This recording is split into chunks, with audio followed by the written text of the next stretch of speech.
اینجا آش نهار نیست بلکه فرودگاه ونوکاوای مسکو است. مهاجران تاجیک و ازبک هستند که 6 روز باز چنین احوال دارند.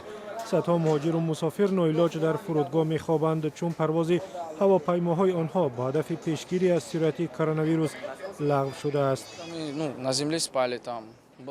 مردم در روی زمین میخوابند. بسیار دشوار است. بسیاری ها قریب بیمار شدند. پا و میان درد میکنند.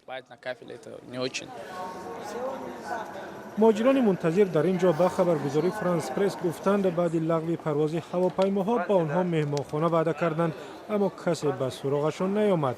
با وجود ازدحام زیاد مسافران و شرایط نامناسب بهداشتی و مهاجران نه وسایل بی‌ضررگردانی دادند نه نقاب طبی. انتظار دراز همه را عصبانی کرده است.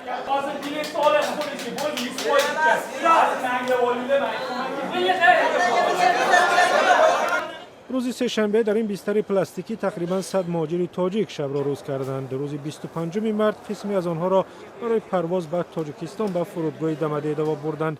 پروازها به تاجیکستان و ازبکستان پراکنده است و قیمت بلیط‌ها تا 3 مراتب افزوده است.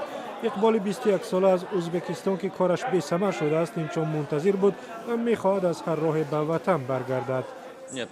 آنها به ما گفتند که بعد بازگشت به ازبکستان 2 هفته در کرانتین میمانند. ولی برای ما این مهم نیست. فقط میخواهیم به خانه برگردیم. در روسیه صدها هزار مهاجر تاجیک و ازبک کار میکنند و لغو پروازها برنامه‌های زندگی بسیاری از آنها را به هم زد. روسیه گفت با نظرداشت وضع آنهایی را که اعتبار سندهای اقامتشان لغو شده است میبخشد و جریمه نمیکند.